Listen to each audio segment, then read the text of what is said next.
So essentially with one massive operation, we could completely feed those people. If you want something, you actually have to work for it. There are no shortcuts in life. Sometimes you're lucky, but that shouldn't be a lifestyle. Then we would like to shift our complete model into building massive, fully automated farms in impoverished countries and regions and feed the planet. Hi everyone, and welcome to this episode of the podcast in partnership with Najahi Events, Arabian Business, and Smartcast. And believe it or not, the founder of Smartcast is our guest today. Now, when I first met him, I thought he was a bit of a nutty professor, if I'm really honest. And I know that he won't mind me saying that. But this guy has got a vision like nobody I've ever met. A Forbes 30 under 30, a real go-getter, and a guy that's trying to solve the world's problems with food. Cue the music for David Meszaros.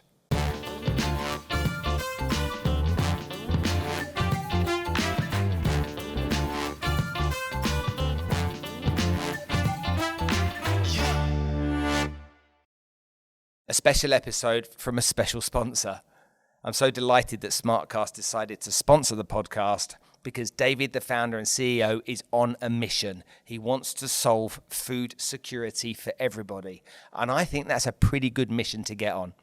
Go and follow Smartcast on Instagram at Smartcast Tech. That's SMARTKAS Tech. You'll find them there, learn what they're doing, engage with them, ask them questions, because I think this is a really interesting subject that we should all get behind.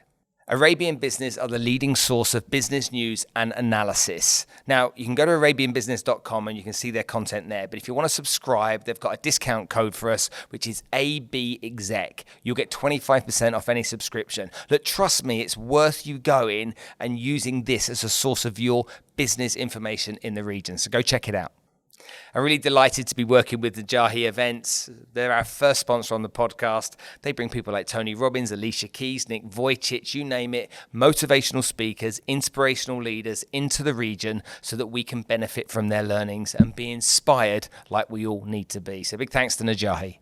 So David, thanks very much for coming to join us on the show. Thank you for having me and thank you for the kind words. It's a bit unusual having a chat with you because we're kind of friends already, aren't we? So it's probably going to be a little bit deeper and a little bit, I'm probably going to stir you up a little bit more than normal, but I hope that's okay with you. Absolutely, I'm really ready for it. So for the benefit of everyone that's listening and watching to this right now, what is Smartcast? That's an excellent question. So we are a smart agricultural company. That means that we create systems that are hermetically closed. Very simple terms, we basically grow fruits and vegetables indoors using robotics, artificial intelligence, and green energy. Okay. Why? Essentially, our slogan or motto is food security as a service. My personal mission, so not just Smartcast's mission, but me as a person, I'd like to essentially abolish world hunger.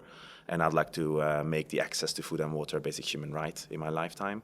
And we use Smartcast as the perfect tool, as the perfect vehicle to achieve that goal.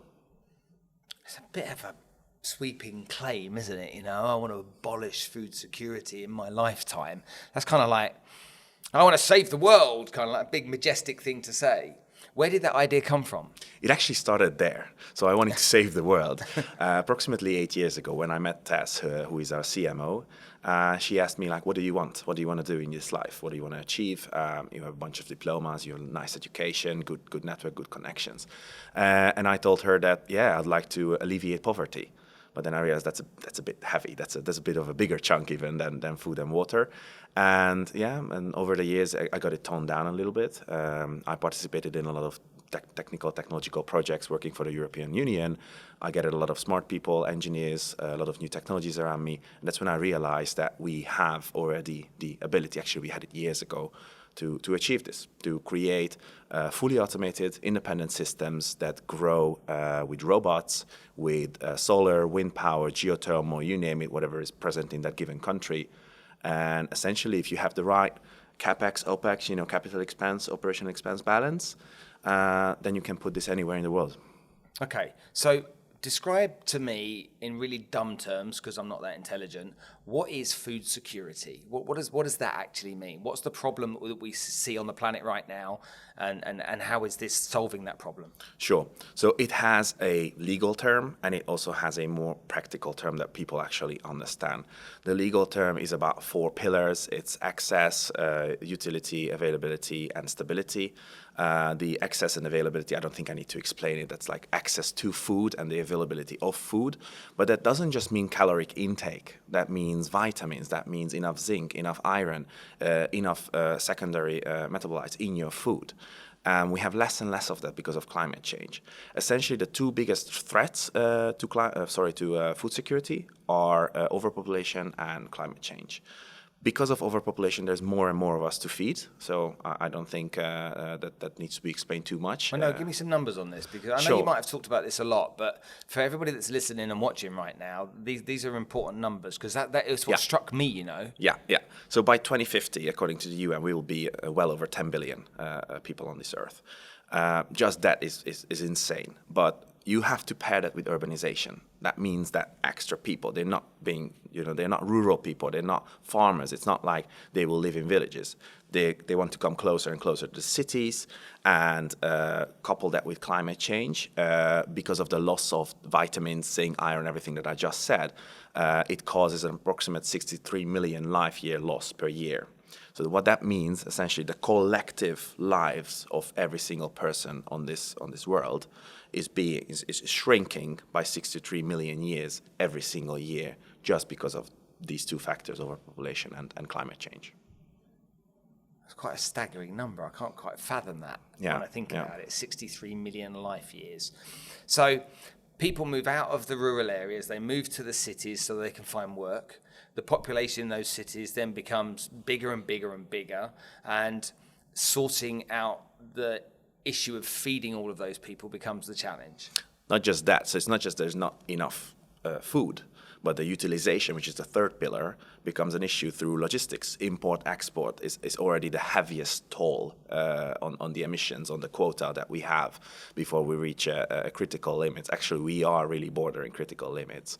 But if you think about the fact that more and more people live more condensed next to each other, then essentially we either have to solve some last mile delivery problems through drones, through automated vehicles, rotating stores, or whatever. We are not in that business.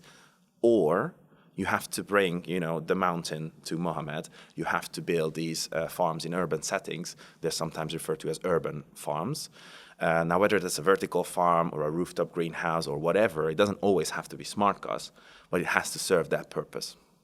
Okay, so I live in Dubai, as you know. Dubai is in the middle of the desert, and most food products are put on refrigerated planes. Yeah.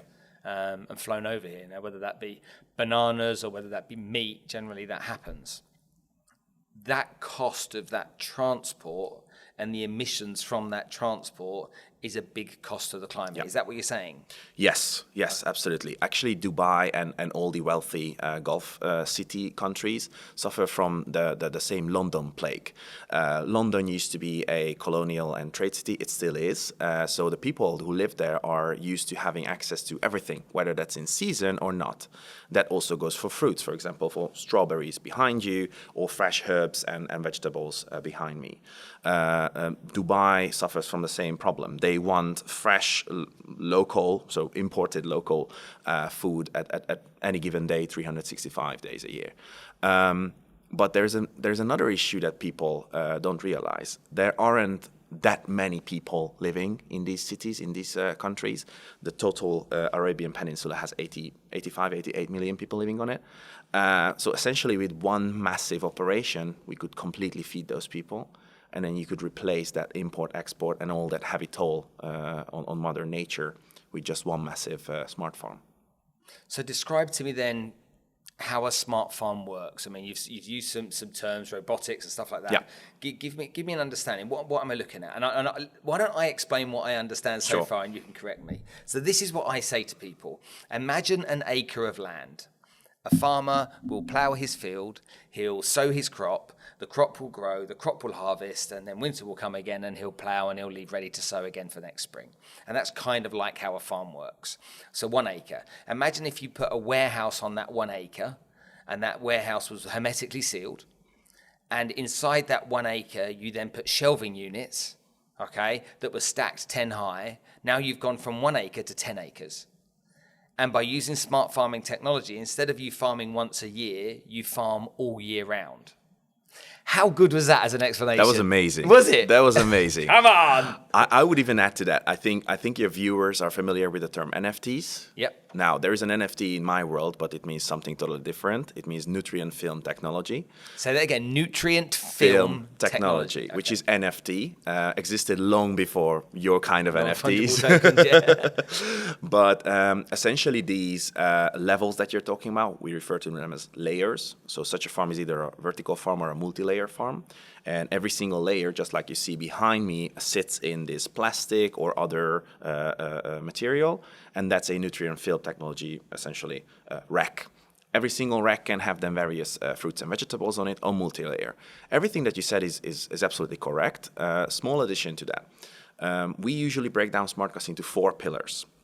We break it down to the power and light. So essentially power and then, powering the light. The light is always LED. Wide spectrum, you can control the velocity of it, the strength, the lumen, the UMO, everything. Don't want to go into the technical and details. the light is on 24 hours a day? No. Okay. So plants also need to sleep. They have a night cycle, day cycle. So you actually control it from a computer. These ones are controlled from my phone. And then you can put in so-called light recipes. So I don't know if they can see behind me, but some of them have different colors. Okay. So for example, blue one really pulls it, red one really makes it bloom harder, etc., etc. Okay. Oversimplified because there are like million variations, and then it's up to the head grower to really carefully concoct together these recipes. Now these recipes don't just exist for light, they also exist for water, CO2, and the nutrition mix. Of course, there is also airflow and all of that stuff, but you can automate that mostly. What I'm trying to get at is that by careful modification and manipulation of these factors, you can essentially shorten the life cycle of the plants. So it's not only a multi-layer, it's not only several times a year and 365 days a year, so independent from climate change, seasons, wind, rain, etc., but it's also shorter. So for example, if you look at strawberries, the most common variety on fields is the June-bearing variety. As the name suggests, you can have it once a year, essentially. Some you can have twice, 3 times, etc. Hold on, so just make sure I understand that. So we're growing strawberries in a field. So as a kid, I used to go strawberry picking. Okay, so that was summer months. Mum would send us out there with a basket to go crazy for an hour and eat half of it and then put the rest in the basket. Exactly. That's a once a year thing for strawberries. Yes, through crossbreeding and some companies through genetic modification. We don't do that. They can achieve several times a year, and there are also so-called ever-bearing varieties where you can have from May to October or September, October. Now that's the best case scenario that you have in a greenhouse or in a field. So already a greenhouse is an outdated piece of technology compared to what we are doing. As opposed to that, we have 1st of January till 31st of December, and every single 28 days you have fresh harvest. And even that harvest, we break down into so-called segmented harvest cycles. So whenever the off-taker, the supermarket, your Marks & Spencer, Carrefour, Aldi, whatever, wants it, we can have it.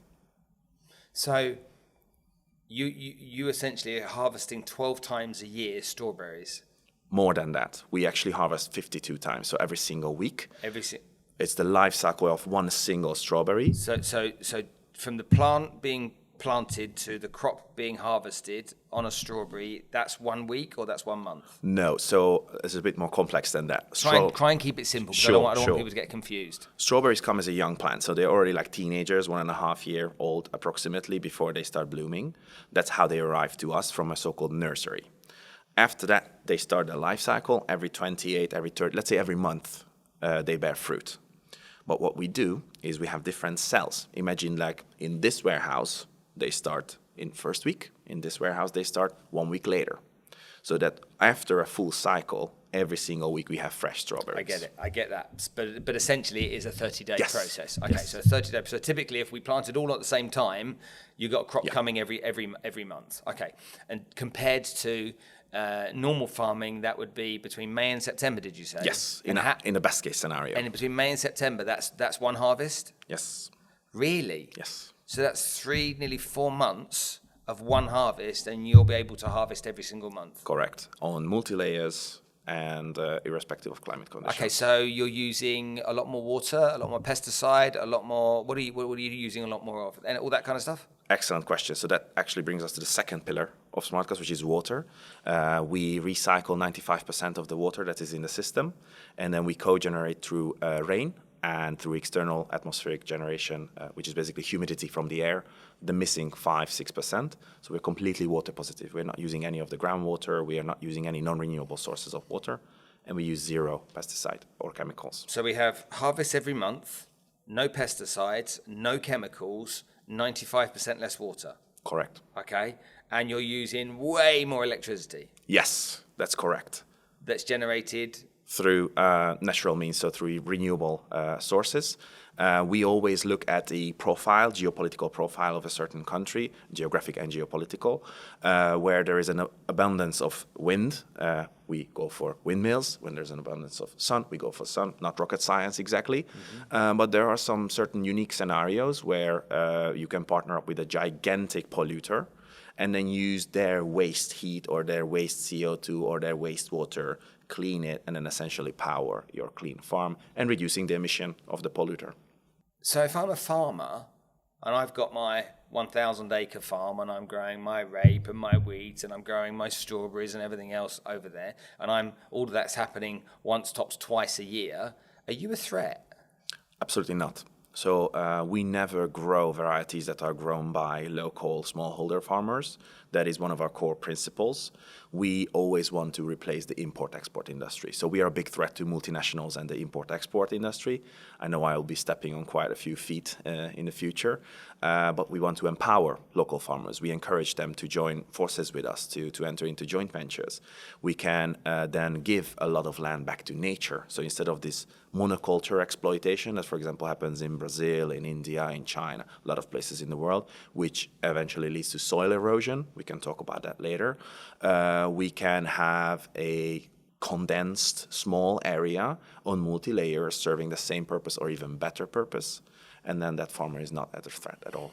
Okay, so let's understand the difference, okay, between your structure and how many acres of land a farmer would be farming. So we'll take strawberries as the example. So we've got your facility. How many acres of land is that an equivalent of? Sure. So over the course of a year, on 1 hectare, which is 10,000 square meters, you would have a yield of 20 to 40 tons of, let's say, salad or wheat or whatever. We can produce approximately 100 tons in one of our cells that you will soon visit downstairs, which is 100 square meters. So Just give me those numbers again, because I don't believe I understood that for a second. So on 100 square meters, we can outperform an entire hectare, which is 10,000 square meters. So there's a bit of a cheating there because on the 100 square meters, we're on 10 layers, right? Yeah. So it's 1,000 square meter growing space, but the net surface area is just 100. But let's say on 1,000, we can do double as much as they can do on the 10,000. This is traditional field farming. That's staggering. It is. And so then essentially, what could you do with that land? You could give it back to nature. Okay. You could revitalize it. You could reforest it. You could give it back to animals, reservation, or simply give it to locals to farm variety. So instead of having monoculture on the entire 1 hectare, you can have a little bit of strawberry, a little bit of herbs, a bit of flowers, a bit of this, a bit of that, which is healthier for the soil as well, and then it doesn't lead to soil erosion. I used to live in Brazil. We have the Amazon rainforest, which is spoken about a lot. We also have Indonesia, which seems to have large forests that seem to be cut down a lot for palm oil. Yes. It seems to be a bigger and bigger problem because they describe the Amazon rainforest as nature's lungs. Correct. In northeast Brazil, in just one state, actually 2-3 states together, but mostly in one state, there's 14 million hectares of land lost to various sources of erosion, whether that's through pesticides, air, or sun drying, etc. But the soil is so eroded, they cannot build on it, they cannot use it for farming. That's land lost forever. That's a small piece of the world that is... Okay, just explain what that means then, because I don't understand soil erosion. So when soil is eroded, but basically the nutrients have all come out of it? Yeah. Okay, but when I was a kid, we were taught that a farmer would farm a field, and every so many years he would leave it to something called fallow, which he'd leave it for a year to get better and get healthy and get going again. Yes. Are you saying that doesn't happen? That works. That's a real thing. It's an age-old technique. They've been using it for hundreds of, if not thousands of years. Sometimes they had 2 different sections. One is resting, one is working, 4 different sections, and then you're going in order. You use one for the animals, you're farming, etc., etc. They still do that. But if you're greedy and you abuse Mother Earth, that soil, for prolonged periods of time, plus you use chemicals, which they didn't have back then, the top layer gets so damaged that it will never rejuvenate. And this is what's happening, not just in Brazil. I was born in Hungary. Hungary used to have 7 million hectares of arable land a few years ago. Now they're down to 5. And the forecast is that in the next 10 years, it will drop below 3.5. So half of the land has to feed the same amount of people within my lifetime, within a decade. So we're not only dealing with the population growing and having to make sure there's enough for this ever-growing population, but we're also dealing with the destruction of the land as well. So it's kind of like you're pulling further and further apart and causing a bigger and bigger problem. Exactly. It's almost like humans do this on purpose, because the pesticides are also getting less and less efficient. As I explained to you the other day, pesticides have a certain diminishing return rate. What that means in human language is that you pour a liter of chemicals on soil. Let's say 30, 40 years ago, it used to be a liter of working pesticides. Now it's down to just 94, 95%, which means that only 5% or even less is efficient. The less is just toxic for the soil, but doesn't do anything. So that's like me taking medication for a continued period of time and it just becoming less and less effective on my body, yeah? Because my body gets used to it and builds up antibodies. Exactly. Okay, understood. So we've got a soil problem, got a population problem. We have a chemical problem, a climate problem, and all of these issues essentially are partially being faced head on by you with the technology you're using. Correct. There are also some other smaller problems that are not as huge, but fun fact, birds, they either eat, damage, or poop on several tons of fruit in a year. That causes an average farm in the Netherlands €250,000 of damage. Just birds. And they're not even considered pests. Okay, that's a really good point. Yeah, because the birds come, and they obviously they eat the seed when it's sowed as well, don't they? Yeah. Because you all see the farmer once he's when the I know exactly what you mean. Yeah. Okay, and that's not even talking about diseases, but hold on a minute, bacteria. does that then cause a problem for birds? If you take that away from them? No, because you give so much more land back. Okay. Which would be then natural habitat, so they don't have to go to an orchard, to a vineyard, to whatever, which is man-made. They can have real forests to eat in. Okay. That's giving me a much better understanding of what you're doing. Okay, I feel more comprehensive in my understanding, and I hope everyone listening to this does too. Some could describe you as a bit of a mad professor. Some or you. It's like some people have kind of like dreams or ambition or just a way of looking at the world that's different to others, and most people wouldn't go down this path. You take people that are great scientists and, or great inventors almost, those types of people are like, no, that's a problem. And I think I can solve it. And everyone says, don't be so ridiculous, get back to what you're doing. How did this journey start for you? What were you like as a youngster? Were you born into privilege and lots of money, and all that kind of stuff? Or were you just, some regular kid that was one of those unusual kids in class that looked at things that most of the average kids didn't? So I come from Hungary. I was born on the border between Austria and Hungary, so very close to the Austrian border. I don't come from a privileged family at all.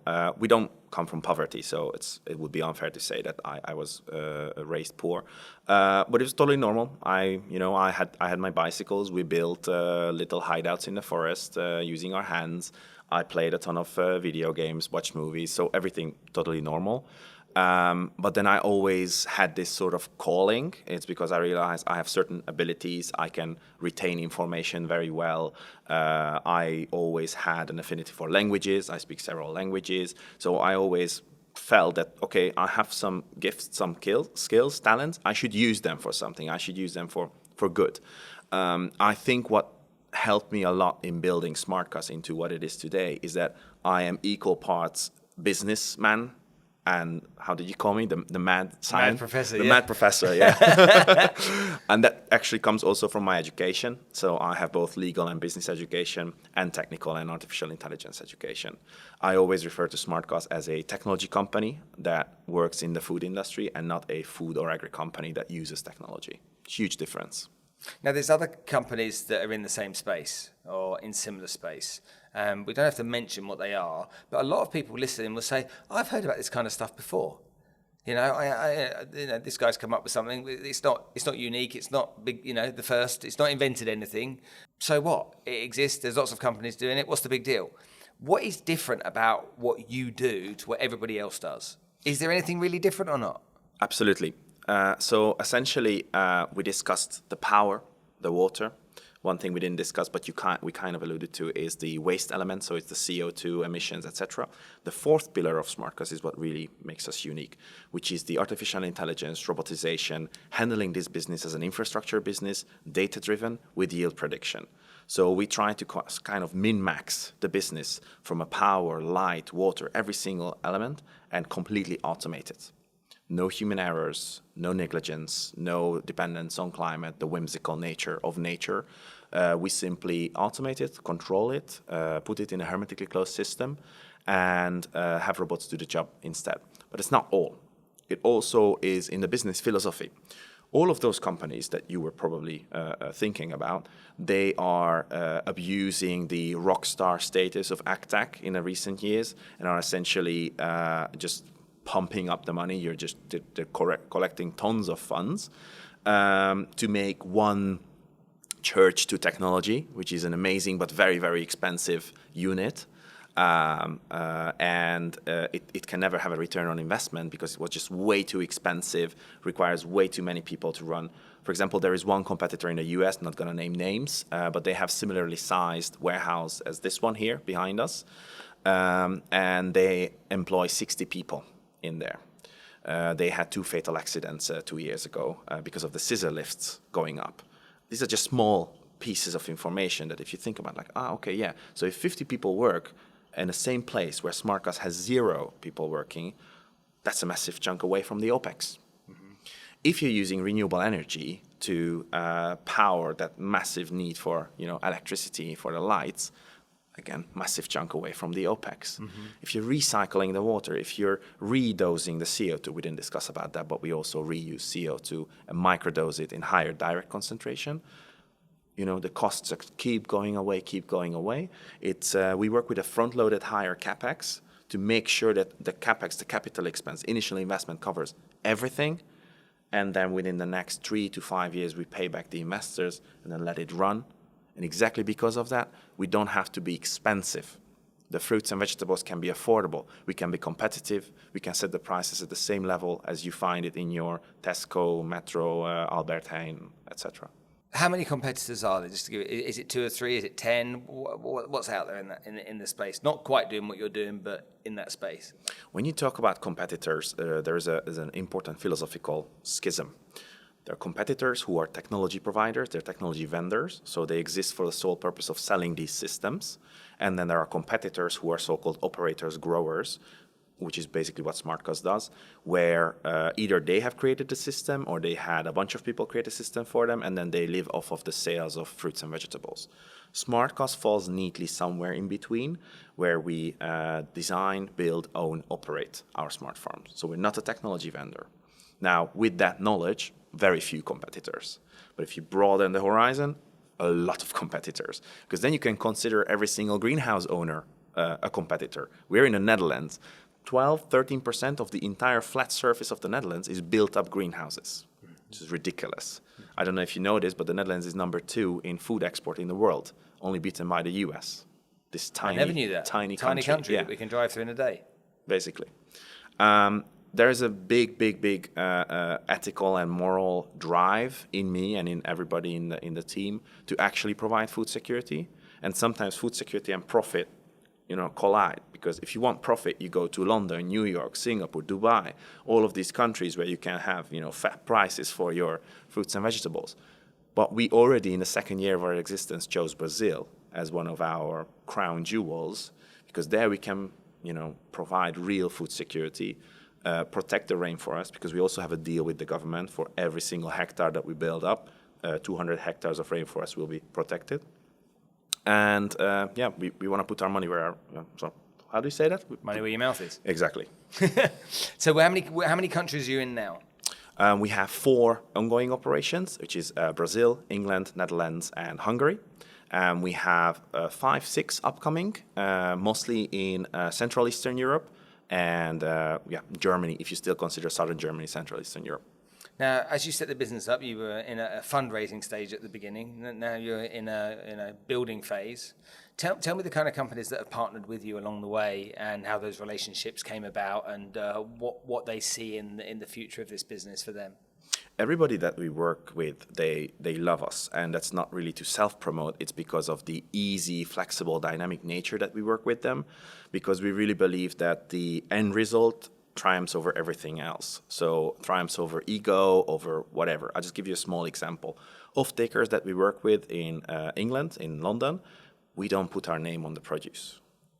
Our main motivation is to replace the fruit import of the UK with locally grown, locally produced strawberries. It's actually strawberries in the UK. Fun fact, 83% of all soft fruits are imported to the UK year-round. They love that because then they are also ready to think a bit more open-minded. They can reach deeper into their pockets and also into their networks and connections and provide help with packaging, with logistics routes, with locations. I know you don't consider Harlow London, but essentially we managed to find a strategic location that was right next to the off-taker, and they just help us with everything. So is the off-taker the supermarket chains? It can be a supermarket, it can be a restaurant, it can be a hotel, it can even be the military. Okay, so there's lots of different access points there.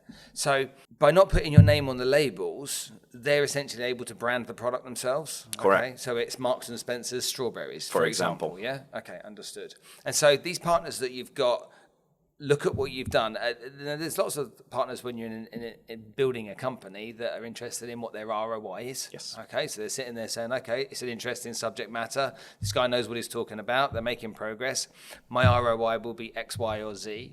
There's other people that will get involved in the mission as well. Yes. So what have you learned about the different people that you've partnered up with along the way? Can you smell out the ones that are just in it for the cash and smell out the ones that are actually believe in this kind of stuff too? Immediately. So every single day, I think I get between 10 and 50 offers or requests for partnerships and good deals. Can't miss up, deal of a lifetime. The good thing is that from my and my colleagues' past work and track record, we have access to a lot of governments. So we can actually use embassies, governments, regional and federal to vet the opportunities. And that's what we do. We double check it, and we usually try to avoid like the top level because we don't want to get political. We try to go local. So, for example, if we go to France, we go to, let's say, Toulouse, we talk to the local government and see, okay, what are the opportunities? Then we sift through all the requests and offers and everything that we got from, let's say, the south of France. We create a Venn diagram and see what's in the middle, and that's a legitimate opportunity. Okay. Now let's talk about other people that are in the entrepreneurial space, young or even older people that want to start their own business, care passionately about a subject matter. Most small businesses end up failing. Most startups don't really get off the ground. What lessons have you learned along the way that you can share with our audience today that really could add some value to how they think about what they do? I think the biggest lesson will sound very cliche, but I think a happy ending depends on where you stop the story.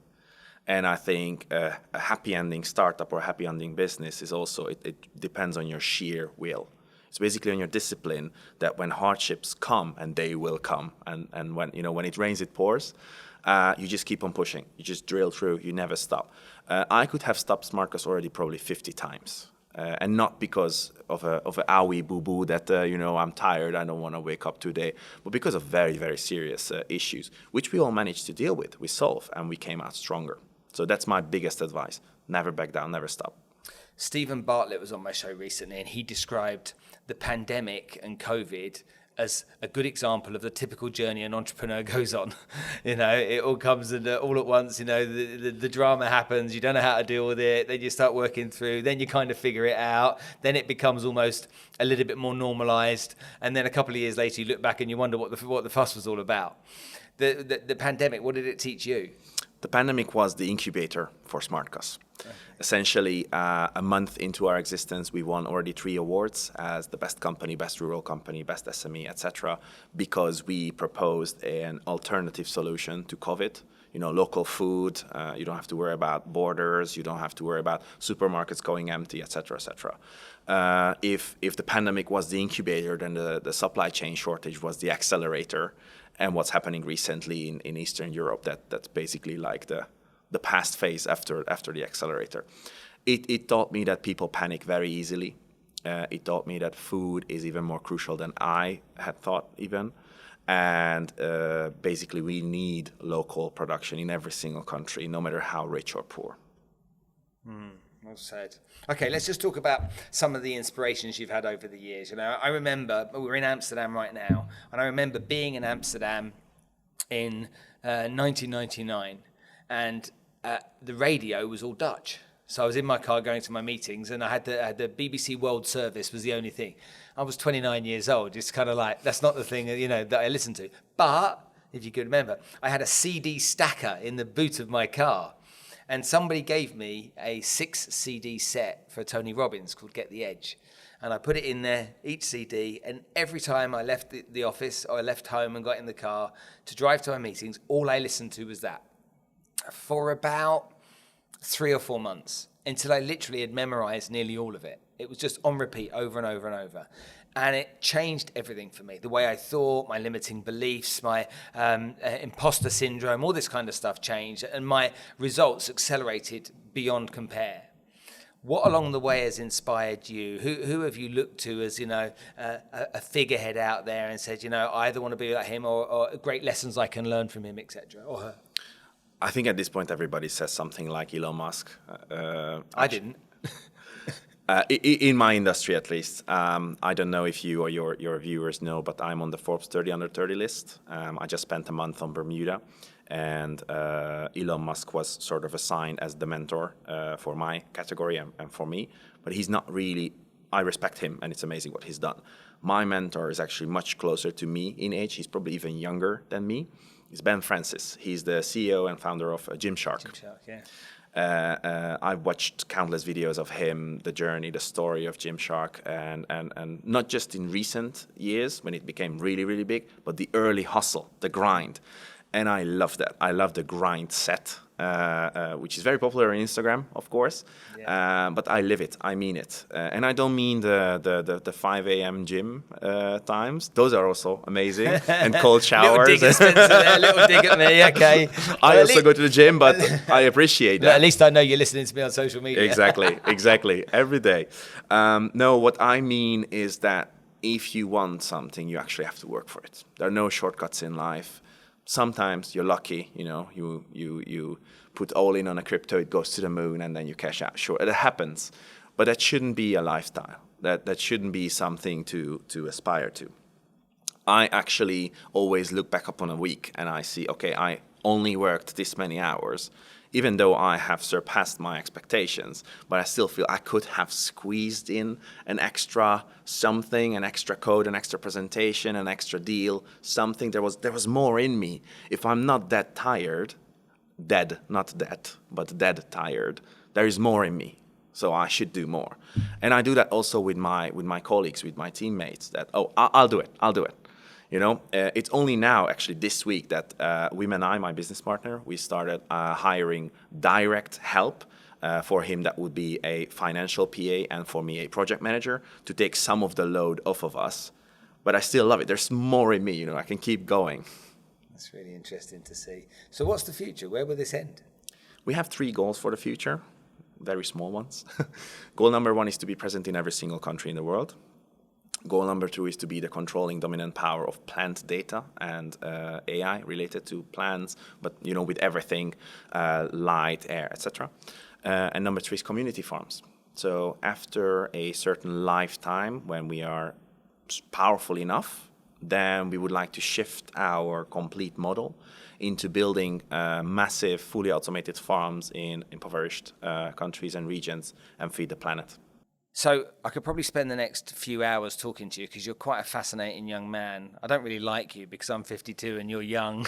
But it's really impressive what you've done, genuinely really impressive. You should be incredibly proud of yourself, and I'm sure your parents are really proud of you too. They are. Thank you very much. And I'm extremely proud of my team. I've got one last question before I finish. You decided to sponsor the podcast. Yes. Why? Well, unlike you, I actually like you. That's the smaller reason. The bigger reason is I think that you have an incredible reach, a great network, and people should hear about this. People always either think that, there are 50 other companies who do this, or, I never heard about this. This is science fiction. The truth is somewhere in the middle, and I think your podcast could deliver that message. Okay, makes sense. Thanks for coming to join me on the show. It's been fun talking to you. Thank you for having me.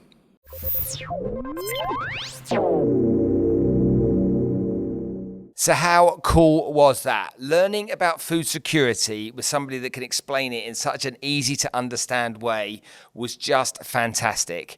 I myself now have learned of some of the problems that exist with food security and the technologies that are being created by this company to solve this critical problem. If you've enjoyed this episode, then you can click here and see more episodes, or click there and subscribe to the channel. Costs you nothing, and every single time I produce content, you'll be the first to see it.